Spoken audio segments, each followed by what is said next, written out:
बड़े खानदान के टॉर्चर अब नहीं सहूंगी। घर के सभी सदस्य खाना खाने के लिए बैठे होते हैं। सभी खाना खा लेते हैं, पर फिर भी थोड़ा खाना बच जाता है। सभी खाना खाकर अपने कमरे में चले जाते हैं। अनुराधा भी अपने कमरे की तरफ जा रही होती है, तभी उसके साथ सविता बोलती है, अरे अनुराधा, तुम अपने खाने पीने का ध्यान क्यों नहीं रखती? देखो तो कितनी पतली हो गई। ठीक से खाना पीना खाया करो। खाती तो हूँ मम्मी जी, मेरा पेट तो भर गया है। अरे ऐसे कैसे? आओ मेरे पास बैठो, मैं तुम्हें अपने हाथों से खिलाती हूँ। सविता जबरदस्ती अनुराधा को खाना खिलाने लगती है। तभी अनुराधा बोलती है, अरे बस बस मम्मी जी, मेरा पेट बहुत भर चुका है। अब तो मेरे पेट में बहुत दर्द होने लगा, मैं अब और नहीं खा सकती। बहू, इतने से क्या होता है? और ये तो मेरा प्यार है तुम्हारे लिए। तुम प्यार में इतना दर्द नहीं सह सकती मेरे लिए। इतना बोलकर सविता सारा बचा हुआ खाना जबरदस्ती अनुराधा को खिला देती है। खाना खाते हुए अनुराधा मन में सोचती है, मेरी ये सास कितनी अच्छी है, मेरी कितनी परवाह करती है। मैं कितनी खुश नसीब हूँ कि मुझे ऐसा परिवार मिला है जो मेरी इतनी परवाह करता है। ज्यादा खाने की वजह से अनुराधा के पेट में बहुत दर्द होने लगता है। वो खाना खाकर जैसे ही अपने कमरे में जाती है, वो अपने पति विक्की से बोलती है, सुनिए, माँ जी ने आज मुझे कुछ ज्यादा ही खाना खिला दिया, जिस वजह से मेरे पेट में बहुत ज्यादा दर्द हो रहा है। आप मेरे पेट दर्द की दवाई ला दीजिए ना। ओफो, अब इतनी रात में मैं दवाई कहाँ से लाऊं? अब मुझे बहुत नींद आ रही है। अगर तुम्हें दवाई ही चाहिए तो तुम जाकर भाभी के कमरे से दवाई ले लो। अगर उनके पास दवाई होगी तो वो तुम्हें दवाई दे देंगी। ठीक है, मैं उनसे ही दवाई ले लेती हूँ। अनुराधा अपनी जेठानी मेघा के कमरे में जाती है और अनुराधा बोलती है, जेठानी जी, मेरे पेट में बहुत ही ज्यादा दर्द हो रहा है। आपके पास पेट दर्द की दवाई हो तो आप मुझे दे दीजिए। मेघा उनसे कुछ नहीं बोलती और अपनी डोर की तरफ इशारे से उसे दवाई लेने के लिए कह देती है। अनुराधा भी चुपचाप ड्रॉर खोलती है, वहां से दवाई लेती है और अपने कमरे में चली जाती है और अपने मन में सोचती है, अरे मेरी जेठानी कितनी घमंडी है, मुझसे अच्छे से बात भी नहीं करती। मैं जब से इस घर में आई हूँ, मैं तब से ही देख रही हूँ, वो कभी मुझसे ढंग से बात नहीं करती। वो तो मेरी तरफ देखती भी नहीं है, उन्हें मेरी कोई परवाह ही नहीं है। अगले दिन सुबह मेघा हॉल में बैठकर मैगजीन पढ़ रही होती है। तभी एक नौकर चाय लेकर आता है। तभी मेघा उसे डांटते हुए कहती है, अरे दूर हटो, इतने नजदीक आने की कोई जरूरत नहीं है। चाय बन गई ना, यहाँ पर रखो और यहाँ से निकलो। पता नहीं कहाँ से आ जाते हैं। दूर खड़ी अनुराधा ये सब देख रही थी और अनुराधा को बहुत बुरा लगता है। तभी वो नौकर से पास जाकर बोलती है, भैया आपको बुरा तो नहीं लगा ना? क्या ही कर सकते, मेरी जेठानी है ही इतनी घमंडी। वो नौकरों से ढंग से बात भी नहीं करती। आप उनकी बात का बुरा मत मानिएगा। अनुराधा के साथ सविता अनुराधा को नौकर से बात करते हुए देख लेती है। उस वक्त सविता अनुराधा से कुछ नहीं बोलती। जब अनुराधा अपने कमरे में अकेली होती है, तब सविता अनुराधा के कमरे में एक नई साड़ी लेकर जाती है और बोलती है, बहू, मैं तुमसे एक बात कहूँ, तुम मानोगी? ये कैसी बात करी माँ जी, आप बोलिए ना। मैंने आज देखा कि तुम घर के नौकरों से बड़े प्यार से बात करी थी। ये घर के नौकर है बहू, तुम इनसे इतने प्यार से बात मत किया करो। लेकिन क्यों माँ जी?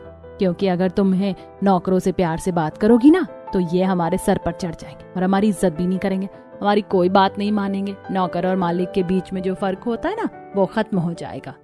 हाँ माँ जी, मैंने तो ये चीज सोची ही नहीं थी। आप सही कह रही है, मैं आगे से ध्यान रखूंगी। आज के बाद मैं नौकरों से बात भी नहीं करूंगी।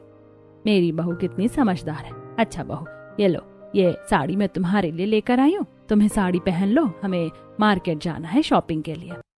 अनुराधा साड़ी को देखती है। साड़ी बहुत लंबी होती है। अनुराधा सोच में पड़ जाती है और अपनी सास से बोलती है, माँ जी साड़ी तो बहुत ज्यादा लंबी है। हाँ बहू, ये साड़ी तो लंबी है और तुम्हें यही साड़ी पहननी है ताकि तुम्हारा पूरा शरीर ढका रहे। पर ऐसा क्यों माँ जी? ये सब मैं तुम्हें बाद में समझाऊं। अभी तुम जल्दी से साड़ी पहनकर नीचे आओ, हमें जल्दी से शॉपिंग के लिए निकलना है। सविता अनुराधा को साड़ी देकर वहां से चली जाती है। थोड़ी देर बाद अनुराधा साड़ी पहनकर नीचे आती है। साड़ी में अनुराधा का हल्का सा पेट दिख रहा था। तभी अनुराधा के ससुर ओम प्रकाश बोलते हैं, अरे बहू, ये कैसी साड़ी पहनकर आई हो तुम? इसमें तो तुम्हारे पूरे हाथ और कमर साफ झलक रहा है। तभी उसकी नंद इशिता भी बोलती है, लगता है भाभी, मम्मी ने आपको ठीक से समझाया नहीं है कि साड़ी कैसे पहननी है। कोई बात नहीं बहू, मैं अभी इसे ठीक कर देती हूँ। सविता अनुराधा को पूरी तरह से ढक देती है। ये लो बहू, हो गया। माँ जी, इस साड़ी में तो मैं पूरी ढकी हुई हूँ, इसमें तो मुझे बहुत ज्यादा गर्मी लग रही है। थोड़ी गर्मी बर्दाश्त कर लो बहू। मैं नहीं चाहती कि तुम बाजार जाओ और बाजार में लोगों की बुरी नजर तुम पर पड़े और तुम्हें किसी की नजर लग जाए। हाँ मम्मी जी, आपको मेरा कितना ख्याल है। साड़ी लपेटकर अनुराधा बाजार जाती है। बाजार में अनुराधा को बहुत गर्मी लग रही थी। तभी वो अपनी जेठानी मेघा को बोलती है, जेठानी जी, मेरी पीठ में बहुत ज्यादा खुजली हो रही है, आप क्या मेरी थोड़ी सी पीठ खुजा सकती हैं? मैं ये सब काम के लिए आई हूँ क्या? मैं ये सब कुछ नहीं करने वाली, तुम्हारा काम है, तुम खुद ही देख लो। ऐसा बोलकर मेघा राधा की बात को टाल देती है। किसी तरह शॉपिंग खत्म करके सभी घर आते हैं। घर आते ही अनुराधा सबसे पहले अपने कमरे में जाकर साड़ी बदलती है। तभी अनुराधा की माँ शांति का फोन आ जाता है। कैसी हो बेटा, क्या कर रहे हो, सब ठीक तो है ना? हाँ माँ, मैं बिल्कुल ठीक हूँ, अभी अभी बाजार से शॉपिंग करके आई हूँ। तभी वहां पर अनुराधा की नंद इशिता और उसके साथ सविता वहां आती है। बहू, तुम ये क्या कर रही हो? कुछ नहीं माँ जी, वो मेरी माँ का फोन आया था तो बस मैं उनसे ही बात कर रही थी। अच्छा, जरा अपना फोन देना तो। सविता अनुराधा से फोन लेकर उसकी माँ का कॉल काट देती है। तभी अनुराधा बोलती है, ये आपने क्या किया माँ जी? आपने फोन क्यों काट दिया? देखो बहू, अब तो मायके में नहीं अपने ससुराल में हो। अगर तुम्हें ससुराल में रहना है तो अपने मायके वालों से दूरी बनाकर रखनी होगी। माँ जी, पर आप ऐसा क्यों बोल रही हैं? क्योंकि बहू, अगर तुम मायके में ज्यादा समय दोगी तो तुम ससुराल वालों पर ध्यान नहीं रख पाओगी, और अगर तुम्हें अपने ससुराल में सुखी जीवन चाहिए तो अपने मायके वालों से रिश्ता तोड़ना होगा। वाह मम्मी जी, आप इतनी गहरी बात कितने अच्छे तरीके से समझाती हो। मैंने तो कभी इस तरह नहीं सोचा। अब आप जैसा बोल रही हो मैं वही करूंगी। अब मैं अपने घर वालों से भी कम बात करूंगी। अनुराधा अपने मन में सोचती है, बड़े परिवार में बहुओं को कितने अच्छे से रखा जाता है, उन्हें कितने प्यार से सिखाया जाता है। लोग ऐसे ही नहीं बड़े खानदान की तारीफ करते हैं। कुछ दिन ऐसे ही बीत जाते हैं। सविता के बेटे राहुल को पढ़ाने हर दिन एक टीचर आते थे, पर एक दिन वो नहीं आई। तभी राहुल बोलता है, माँ आज टीचर नहीं आए हैं, तुम होमवर्क में भी मदद कर दो ना। मैं ये सब काम नहीं कर सकती। टीचर नहीं आए हैं तो क्या तुम पढ़ाई नहीं करोगे? मैं मदद नहीं करवा सकती, खुद से करो अपना होमवर्क। तभी राहुल वहां से जाने लगता है। अनुराधा को यह देखकर राहुल पर बहुत तरस आता है। तभी अनुराधा राहुल के पास जाती है। अरे राहुल बेटा, तुम्हें होमवर्क में मदद चाहिए ना? आओ मेरे पास बैठो, मैं तुम्हारी मदद करवा दूंगी। अनुराधा राहुल के होमवर्क में मदद करती है। तभी वहां उसके ससुर ओम प्रकाश जी वहां आ जाते हैं। अनुराधा राहुल को पढ़ा रही थी, ये देखकर उसके ससुर जी बोलते हैं, अरे बहू, तुम ये क्या कर रही हो? वो पापा जी, राहुल को होमवर्क करने में दिक्कत आ रही थी, उसके टीचर भी नहीं आए तो मैं बस उसका होमवर्क करवा रही हूँ। तभी उसकी सास भी वहां आ जाती है और बोलती है, बहू, तुमने खानदान की इज्जत को मिट्टी में मिलाने का ठेका ले रखा है क्या? क्या हो गया मम्मी जी, आप ऐसा क्यों बोल रही हैं? बहू, बात को समझो, ये काम तुम्हारा नहीं है। अगर तुम्हें किसी ने पढ़ाते हुए देख लिया तो क्या सोचेंगे कि इनकी बहू बच्चों को पढ़ाती है, वो एक टीचर भी अफोर्ड नहीं कर सकते। मैंने तो ये सोचा ही नहीं मम्मी जी, मुझसे गलती हो गई, मुझे माफ कर दीजिए। अब बातों को ध्यान में रखना, जो काम नौकरों का है उस काम में तुम हाथ डालना भी मत, और हाँ, उस बात का भी ध्यान रखना कि तुम बड़े खानदान की बहू हो। कुछ दिन बीतते हैं और एक दिन अनुराधा अपनी बालकनी में खड़ी होकर घर के पास बने झोपड़ी की तरफ देखती है कि एक औरत अपने बेटे को छड़ी से मार रही होती है। अनुराधा ये देखकर मन में सोचती है, कितने निर्दयी हैं जो अपने बेटे को इतना मार रही हैं। मैं अभी जाकर उसे रोकती हूँ। अनुराधा तुरंत उस औरत के पास जाती है। अरे आप इस बच्चे को इतना क्यों मार रही हैं? छोटा बच्चा है। आप नहीं जानती ये बच्चा कितना शैतान है। पर बच्चे तो ऐसे ही होते हैं ना, अब बच्चे शैतानी नहीं करेंगे तो कौन करेगा? अरे आप तो बड़े खानदान की बहू हो ना। हाँ, मैं उसी खानदान की बहू हूँ, पर मैंने आपको बच्चे को मारते हुए देखा तो बस मैं चली आई। अच्छा, तो आपके घर में सब कैसे हैं, क्या हाल चाल है? ससुराल में तो सब कुछ अच्छा है, पर जेठानी जी थोड़ी अजीब सी हैं, मुझे तो बहुत घमंडी लगती हैं। अनुराधा ये सब बातें कर ही रही होती है कि उसका पति विक्की उसे बात करते हुए देख लेता है और तुरंत ही अनुराधा के पास आकर बोलता है, अरे तुम यहाँ क्या कर रही हो? अगर माँ ने तुम्हें यहाँ देख लिया तो आफत आ जाएगी। इतना बोलकर विक्की अनुराधा को लेकर चला जाता है, पर पहले से ही सविता अनुराधा को अपनी बालकनी से देख रही होती है। बाहू, तुम वहाँ क्या करने गई थी? माँ जी, वो हमारे पड़ोसी है ना, तो मैं बस उनसे बातचीत करने गई थी। बाहू, तुम इन पड़ोसियों से ज्यादा मेलजोल मत बढ़ाओ। माँ जी, कभी आप कहती है नौकरों से बात मत करो, ये मत करो, वो मत करो, आज आप कह रही हैं पड़ोसियों से बात मत करो। आप ऐसा क्यों कर रही हैं? आखिर आप चाहती क्या हैं? बहू, बात को समझो। तुम सारी बातें पड़ोसियों से बताओगी, उनसे मेलजोल बढ़ाओगी, तो इस तरह घर की बातें पड़ोसियों को पता चलेंगी, फिर वो जा जाके मोहल्ले वालों से बताएंगी। ऐसे घर की कितनी बदनामी होगी, इसीलिए तुम इन पड़ोसियों से दूर ही रहो। वाह मम्मी जी, आपकी सोच कितनी गहराई तक है। मैंने कभी इतनी गहराई से कुछ सोचा ही नहीं। तभी उसके ससुर बोलते हैं, अरे हम लोगों की सोच जहां पर खत्म होती है वहां से तुम्हारी सास की सोच शुरू होती है। ठीक है, आज के बाद मैं पड़ोसियों से भी बात नहीं करूंगी। अनुराधा ये सब बात सुनकर बहुत खुश होती है और खुद से बातें करते हुए बोलती है, मेरे ससुराल के लोग कितने प्यार से सारी बातें समझा देते। बड़े खानदान के लोग कितने अच्छे होते। कोई और परिवार होता तो वो अपनी बहू को टॉर्चर करता, जबरदस्ती उससे अपनी बात मनवाता। कुछ दिन ऐसे ही बीत जाते हैं। एक दिन अनुराधा अपने पति विक्की के साथ बालकनी में खड़ी होती है और विक्की से बोलती है, सुनिए, बहुत दिनों से हम कहीं घूमने नहीं गए, चलो हम दोनों कहीं घूमने चलते हैं। इतना सुनकर विक्की अनुराधा का हाथ झटक देता है और बोलता है, तुम क्या कह रही हो? बड़े खानदान की बहू ऐसे घूमने नहीं जाती। इतना बोलकर विक्की वहां से चला जाता है। अनुराधा उदास हो जाती है पर कुछ बोल नहीं पाती। ऐसे ही अनुराधा एक दिन अपनी मर्जी से एक साड़ी पहन कर आती है। अनुराधा की सास उसे देखकर बोलती है, हाय राम, अरे बहू, ये तुमने कैसी साड़ी पहनी? बड़े खानदान की बहू ऐसी साड़ी नहीं पहनती। जाओ इसे बदल के आओ और मैंने तुम्हें जैसा समझाया था वैसे साड़ी पहन कर आना। ठीक है मम्मी जी। अनुराधा फोन पर अपने कमरे में अपनी माँ से बातें कर रही होती है। तभी उसके ससुर उसे देख लेते हैं और बोलते हैं, बहू, तुम ये फोन पर कैसे बात कर रही हो? तुम्हें पता है ना, हमारे खानदान की बहू फोन पर बातें नहीं करती। जी ठीक है पिताजी। अनुराधा फोन काट देती है। उदास मन से अनुराधा सोचती है, कभी कभी तो मुझे लगता है कि मेरे ससुराल वाले भी मुझे टॉर्चर कर रहे हैं, हर बात पे रोक टोक। लेकिन मैं जानती हूँ ये उनका टॉर्चर नहीं, उनका प्यार है।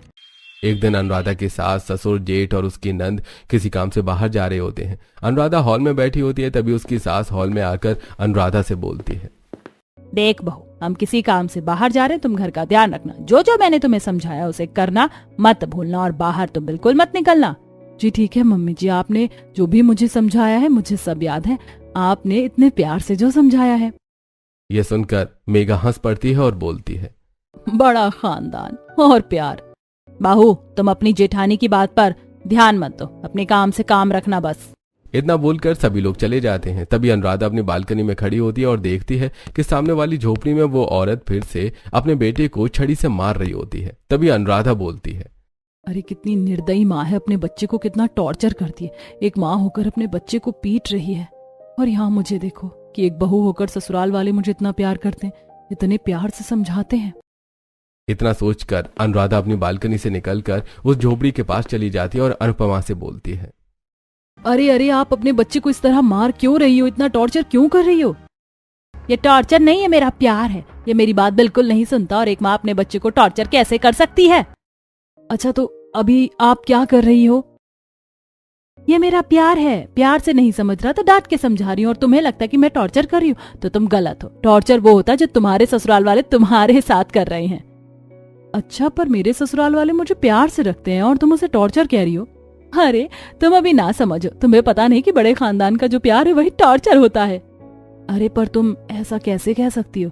चलो ठीक है, मैं ऐसा नहीं कह सकती, तो तुम खुद ही अपनी जेठानी से जाकर पूछ लो। तुम्हारी जेठानी आज जैसी है वो शुरू से ऐसी नहीं थी। तुम आखिर कहना क्या चाहती हो? मैं जो भी कहना चाहती हूँ तुम अपनी जेठानी से जाकर पूछो। अनुराधा बहुत सोच में पड़ जाती है और अपनी जेठानी के पास जाती है और बोलती है, जेठानी जी, मैं आपसे जानना चाहती हूँ कि आप मुझसे इतनी उखड़ी उखड़ी क्यों रहती हैं? मुझे पता है कि ऐसी कुछ तो बात है जो आप मुझे नहीं बताना चाहती हैं, पर मैं वो बात जानना चाहती हूँ कि आखिर बात क्या है।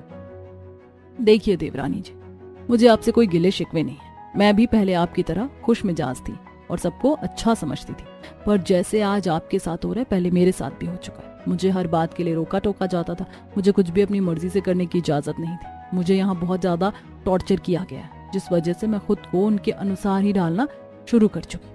ये जैसा चाहते हैं अब मैं बिल्कुल वैसी ही बन चुकी हूँ। मैं वैसा ही करती हूँ जो ये चाहते हैं। वो दोनों आपस में ऐसी बातें कर ही रही होती हैं कि घर के सारे लोग लौट आते हैं। अनुराधा के मन में ये बात बहुत घर कर जाती है। अनुराधा नहाने जाती है और नहाते वक्त अनुराधा सोचती रहती है, जैसा जेठानी जी ने बताया मेरे साथ भी बिल्कुल वैसा ही सब कुछ हो रहा है। जैसे जेठानी जी को खुद को बदलना पड़ा, उन्होंने पूरी पर्सनैलिटी अपनी बदल ली। क्या मुझे भी वैसा ही करना पड़ेगा? क्या मेरी भी पूरी पर्सनैलिटी बदल जाएगी? मुझे भी इन लोगों के अनुसार ही रहना पड़ेगा? अनुराधा पूरे समय बस यही बातें सोचती रहती है, जिसमें 1-1.5 घंटे से वो बाथरूम से बाहर ही नहीं आती। तो उसकी सास बाहर से आवाज लगाते हुए कहती है, अरे बहू, कहाँ रह गई है? बाथरूम में ही सो गई है क्या? थोड़ी देर बाद अनुराधा अपने बाथरूम से नहाकर बाहर निकलती है। अरे इतनी देर तक कौन नहाता है? इतनी देर में तो मेरा पूरा खानदान नहा लेता। तुम्हें पता नहीं है क्या कि ससुराल में कैसे रहा जाता है? हम तुम्हें इतना प्यार करते हैं, उसका तुम नाजायज फायदा मत उठाओ। अगर हम भी तुम्हें टॉर्चर करना शुरू कर दें तब तुम्हें समझ आएगा। ये सारी बातें अनुराधा के दिमाग में बैठ जाती हैं। खाना खाने के बाद अनुराधा अपने घर के बने गार्डन में टहल रही थी और अपनी मायके की बातें याद कर रही थी।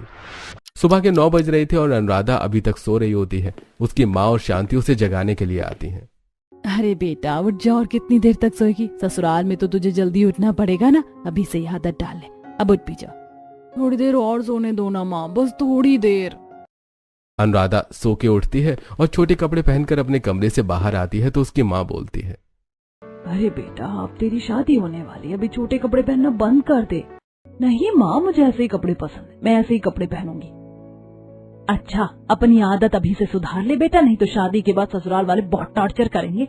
और इतनी देर नहाने की कोई जरूरत नहीं है, जल्दी में नहाकर बाहर आकर। ससुराल में आदत सही नहीं है, ससुराल वाले तुझे सुधार देंगे। मैं तो जैसी हूँ मैं अपने ससुराल में भी वैसी रहूंगी, मैं किसी के दबाव में आकर नहीं रह सकती। अनुराधा इतना सोच रही होती है कि पीछे से मेघा 2-3 बार आवाज लगाती है पर वो नहीं सुनती। फिर मेघा राधा के पास आकर बोलती है, अरे तुम कहाँ खोई हुई हो? मैं कब से तुम्हें आवाज लगा रही हूँ।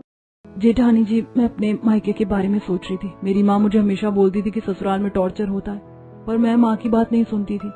और मैं अपनी माँ से बोलती थी कि मैं इतना सब बर्दाश्त नहीं करूंगी, मैं किसी के दबाव में नहीं रहूंगी। पर अब मुझे समझ आ रहा है कि ऐसा भी हो सकता है। तुम्हारी माँ बिल्कुल सही कहती थी। तुम अपनी माँ से कहती थी कि तुम कभी इतना नहीं सहोगी, फिर अब क्यों सह रही हो? ये सब मुझे अब पता चला कि मेरे साथ कितना टॉर्चर हो रहा है। अब मैं ये सब बिल्कुल बर्दाश्त नहीं करूंगी। एक दिन अनुराधा अपने टैब में घर के नौकरों के साथ लूडो खेल रही होती है, तभी वहाँ उसके सास और ससुर आते हैं। बाहू ये तुम क्या कर रही हो? मैंने तुम्हें समझाया था ना कि पिछली बार तुम नौकरों से ना तो ज्यादा बात करोगी और ना ही मेल जोल रखोगी। एक बार समझाई बात तुम्हें समझ नहीं आती क्या? मम्मी जी मैं बोर हो रही थी तो सोचा थोड़ा टाइम पास ही कर लूं। डोंट वरी, अब आप आ गई हैं तो आपके साथ ही लूडो खेल लूंगी। बाहू ये कैसी बात कर रही हो तुम? सारी मर्यादा भूल गई हो क्या? अरे हाँ मम्मी जी, मैं तो भूल ही गई थी कि मैं एक बड़े घराने की बहू हूँ, मुझे यहाँ के तौर तरीकों से चलना होगा। अगले दिन सभी लोग डाइनिंग टेबल पर बैठे होते हैं खाने के लिए। तभी अनुराधा अपने कमरे से जीन्स और टॉप में नीचे आती है। बाबू ये क्या तरीका है? ये कैसे कपड़े पहनकर नीचे आ गई हो? तुम हमारी नाक कटवाना चाहती हो क्या? मैंने तुम्हें बताया था ना पिछली बार कि तुम्हारे हाथ तक भी नहीं दिखने चाहिए, और तुम ये कैसे कपड़े पहनकर आ गई हो?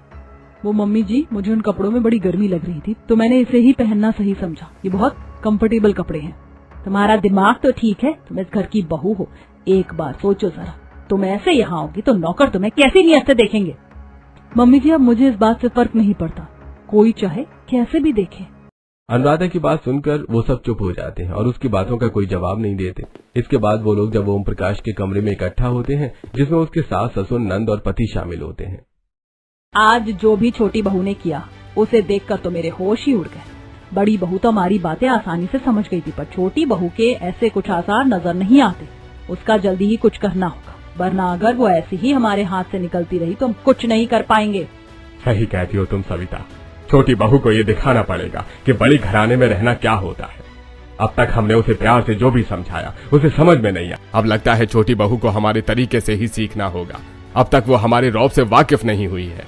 मम्मी पापा आप दोनों बिल्कुल सही कह रहे हैं, पर जो भी करना होगा जल्दी करना होगा। इससे पहले कि भाभी के पर निकल आए हमें उन्हें पहले कुतर देना ही सही होगा। उनकी ये सारी बातें अनुराधा अपनी जेठानी के साथ दरवाजे के पीछे सुन रही होती है और मन ही मन में कहती है, आप लोगों को बड़े खानदान का जितना रौब दिखाना था आप दिखा चुके। जेठानी जी के साथ भी आपको जो करना था आपने कर लिया, अब से ये सब नहीं चलेगा। अगले दिन जब ट्यूटर आता है मेघा के बेटे को पढ़ाने, तब अनुराधा ट्यूटर को दरवाजे पर ही रोक देती है और बोलती है, सर अब से आपको यहाँ आने की कोई जरूरत नहीं है। मैं और मेरी जेठानी हम दोनों ही शिक्षित हैं और राहुल को अच्छे से पढ़ा सकती हैं। ये देखकर उसके सास और ससुर उसके पास आते हैं और गुस्से में अनुराधा से बोलते हैं, बहू ये तुमने क्या किया? तुम्हें ट्यूटर को निकालने की क्या जरूरत थी? तुमने किससे पूछकर ये फैसला किया? पिताजी मैं और जेठानी जी दोनों ही पढ़ी लिखी हैं, फिर हमें उनके बेटे को पढ़ाने के लिए ट्यूटर को बुलाने की जरूरत ही क्या है? हम दोनों ही इतने सक्षम हैं कि राहुल को अच्छे से पढ़ा सके। बस बहू आज तुमने सारी हद पार कर दी।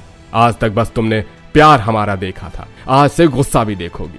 पिताजी इतने दिनों से दिखा रहे थे, वो असलियत में टॉर्चर ही था, बस मैंने पहचानने में थोड़ी देर कर दी, पर अब नहीं। तुम तो बात करने की तमीज भी भूल गई हो। तुमने जो अभी तक देखा वो प्यार भरा टॉर्चर था। अब असली टॉर्चर के लिए तैयार हो जाओ। अब हम तुम्हें बताएंगे कि असली टॉर्चर होता क्या है। अब तक जेठानी जी तो आपका टॉर्चर सहती ही आ रही थी और अब आप चाहते मैं भी सहूं। ऐसा तो होने वाला नहीं है। आप जो करना चाहें कर ले। तुम एक बड़े खानदान की बहू हो, सभी लोगों की नजरें तुम पर होती हैं। तुम कैसे उठ रही हो? कैसे बैठ रही हो, क्या खा रही हो, क्या पी रही हो, तुम्हारे चलने का ढंग क्या है, तुम्हारे कपड़े पहनने का ढंग क्या है, किससे बात कर रही हो, क्या बात कर रही हो, तुम्हारा रहन सहन कैसा है। हर एक छोटी से छोटी चीज तुम्हारे बारे में परखी जाती है। मैं तुम्हारे कारण कभी भी अपने खानदान की इज्जत को मिट्टी में नहीं मिलने दूंगा। अब चाहे हमें इसके लिए तुम्हें प्यार से रखना पड़े या सख्ती से, हम हर तरीका आजमाने को तैयार हैं। ठीक है पिताजी, आपकी बात समझ रही हूँ आप जो कहते हैं, पर क्या यह आपने कभी सोचा है कि इस तरह के व्यवहार से आपकी बहुओं पर क्या बीतती है? क्या वो खुश हैं? तुम्हारी जेठानी को तो कोई दिक्कत नहीं हुई आज तक, वो तो बिल्कुल खुश है। अब तक तो घर में सब कुछ सही चल रहा था, तुम्हें ही ज्यादा तकलीफ हो रही है। ऐसा बस आपको लगता है पिताजी, पर असलियत तो यह है कि आपने कभी अपनी बहुओं की स्थिति जानने की कोशिश नहीं की है। तुम्हारी कहने का मतलब क्या है बहू, कि तुम्हारी जेठानी इस घर में खुश नहीं है? पिताजी शायद आपने चुप रहकर सब स्वीकार कर लेने को खुश रहना समझ लिया, पर ऐसा नहीं है, हकीकत कुछ और है। ओम प्रकाश मेघा की तरफ देखते हैं। मेघा सिर झुकाई खड़ी है। ओम प्रकाश मेघा से पूछते हैं, मेघा, क्या मैं जो सुन रहा हूं वो सच है? क्या तुम इस घर में खुश नहीं हो? पिताजी वो आज तक मैं आप सबकी इज्जत करती आ रही थी, इसीलिए मैंने कुछ भी नहीं कहा, पर मैं मिट्टी की नहीं हूँ, मैं भी इंसान हूँ। आज तक मैंने कुछ भी नहीं कहा, लेकिन आज बोलती हूँ। मुझे ना तो बड़े खानदान की बहू होने की खुशी है, ना ही उस पर नाज है। अगर मेरी शादी किसी छोटे घर में हुई होती तो कम से कम मैं अपनी मर्जी का तो कर पाती, अपनी जिंदगी को अपने हिसाब से जी पाती, इतना टॉर्चर तो नहीं सहना पड़ता। तो तुम्हें क्या लगता है कि हम तुम्हें टॉर्चर कर रहे हैं? जी पिताजी, मुझे यही महसूस होता है। मैंने तो खुद को इस घर के रिवाज में ढाल दिया था। पिताजी, मान लीजिए अगर रिशिता की शादी के बाद उसके ससुराल वाले भी उससे इस तरह से व्यवहार करें जैसा हमारे साथ किया जाता है, उसे भी उनकी शर्तों पे चलना पड़े, जैसा वे चाहें, उठना बैठना, खाना पीना, बातें करना, कपड़े पहनना, और जब वो अपने मन का कुछ भी नहीं कर पाएगी तो आपको क्या लगता है वो खुश रहेगी, या आप उसे इस तरीके से रहता देख पाएंगे?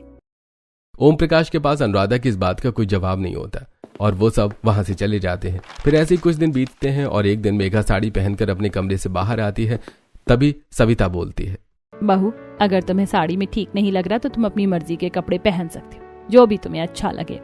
ये सुनकर मेघा बहुत हैरान हो जाती है। फिर एक दिन घर में सबकी पसंद का खाना बन रहा होता है। तभी ओम प्रकाश अनुराधा और मेघा से बोलते हैं, बहू, तुम दोनों को जो भी खाने में पसंद है तुम नौकरों से बोल सकती हो। ये सुनकर मेघा और अनुराधा आपस में बात करती हैं। जेठानी जी, ये लोग तो खुद से सारी बातें मान रहे हैं, हमें तो कुछ करने की जरूरत ही नहीं पड़ी। मैं तो खुद ही हैरान हूँ देवरानी जी कि ये चमत्कार कैसे हो रहा है। दोनों आपस में बात करके हंसने लगती हैं। और फिर एक दिन सविता पड़ोस में जाकर पड़ोसियों को बुलाकर लाती है। तभी मेघा बोलती है, आज सूरज कहाँ से निकला है? माँ जी, आपने खुद से सबको घर पर कैसे बुला लिया? हमें तो लगा था कि हम अब इस परिवार का टॉर्चर नहीं सहेंगे, यहाँ तो परिवार ही बदल गया। बहू, अब हमें खुद से समझ आ गया है कि हम अपनी बहू पर कितना टॉर्चर किया करते थे, जो बिल्कुल भी जरूरी नहीं है। हम अपनी बहू को प्यार से भी रख सकते हैं, इसीलिए अब हमारी सोच भी बदल गई है।